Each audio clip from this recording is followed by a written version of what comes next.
Hey everyone, Dr. Nicola Ducharme here. Today I wanted to talk to you a bit about compounding pharmacies.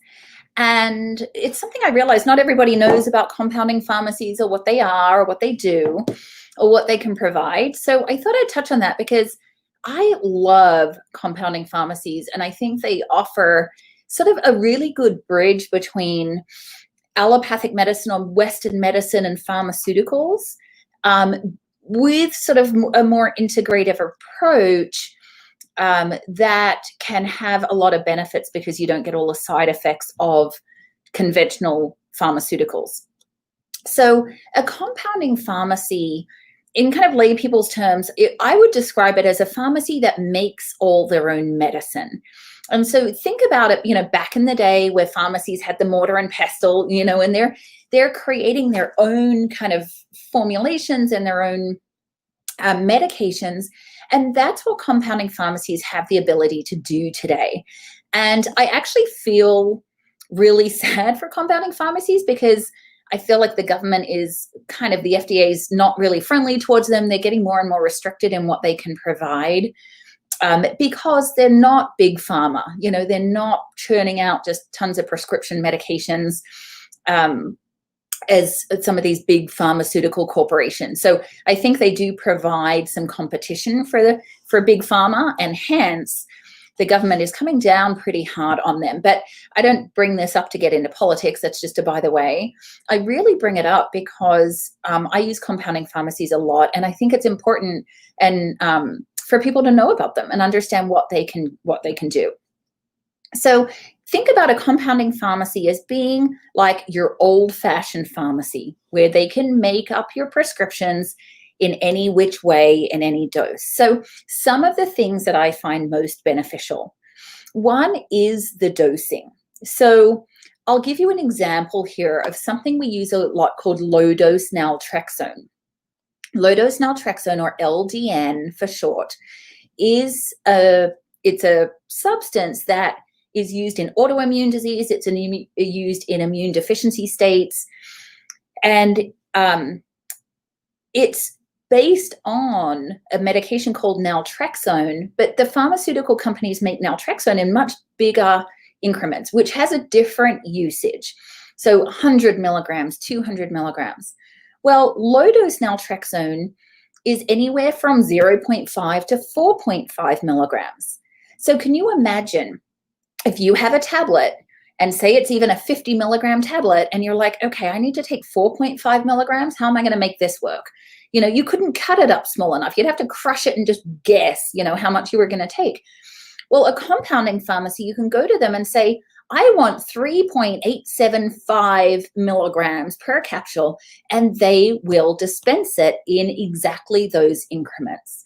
So sometimes when we need medications in smaller doses or larger doses, a compounding pharmacy can provide that for us, and they can tailor it individually.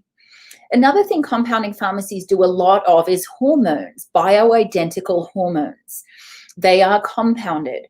So I can call my compounding pharmacy that I use here in San Diego and say, okay, I want this much Biest in this cream. I want this much progesterone, and I want this much testosterone, for example. And they will put in to that remedy, that formula, exactly the dose that I ask of them. So we can tweak it. We can adjust up or down. We can do a little bit more estrogen, a little bit less testosterone. We can adjust it to the individual. And that is another one of the things that I think is so important. The other thing kind of leading on for that is the different forms that we can get medications in. So going back to the low-dose naltrexone example, but this is true for a lot of different prescriptions. Most of the time we do LDN in a capsule. It's a powder and it's taken in a capsule. Well, I've had a couple of people that it didn't sit well with their stomach, or little kids that can't swallow capsules. So a compounding pharmacy has the ability to then make a cream out of it or a gel. Same with hormones. We can get capsules, we can get a gel, we can get a cream. We can get lots of different forms. And again, we get to choose what that form is going to be in terms of what's best for the individual. So it is nice having that flexibility. Some people love capsules. Some people would rather do a topical. Some people like a powder. We get to, choose how we want to do that. The other thing I like about compounding pharmacies is the purity of the medication. So in the world of big pharma, I mean, there are medications that have valuable components, but they include fillers, they include colors, they include other elements that may not sit well with somebody, or they're just putting a certain amount of toxins, I guess, into the body. When we have compounded medications, we're getting a more pure form. So another example would be cholestyramine. Cholestyramine is a medication that we use a lot in mold illness. And the cholestyramine you get from the pharmacy, likely to be covered by insurance and all of that. So sometimes it's a financial decision, and, I understand that. But the cholestyramine from the pharmacy is going to have sugars. It's going to have artificial colors. It's got sweeteners. It's got other stuff with it. Nystatin is very much the same. Nystatin from the regular pharmacy, there are these little red pills. And so we know that they've got artificial colors and binders and things built into that. If we go through a compounding pharmacy, it's the pure powder. So we get pure cholestyramine or pure nystatin powder encapsulated or as a powder itself. Cholestyramine is usually dispensed as a powder. But they can encapsulate it because they're a compounding pharmacy and they can do whatever we ask them to do. So having that purity is really important. Sometimes side effects of medications are more about the other components of what comes with that medication more than the actual medication itself. And without going down this slippery slope rabbit hole, I mean, that would be my argument about vaccines too, that it's not necessarily the actual element that we're vaccinating for. It's all the preservatives and the adjuvants and the other stuff that's in there that becomes toxic for the body. So we can dose however we like. We can get numerous forms of medications. We can get them like in a more pure form. And so those are all great things. And then finally, I would say that there are times when getting a medication compounded can be a cost saver. Now, often compounded meds are not billable to insurance.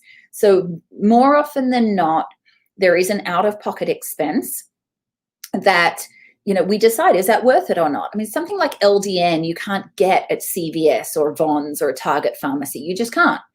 So some things they need to be compounded. Bioidentical hormones. I mean, granted, you could go to the regular pharmacy and get, a synthetic estrogen or a synthetic progesterone. But if you want it bioidentical, it needs to be compounded, and therefore insurance may not pay for it. So that's an individual decision to make.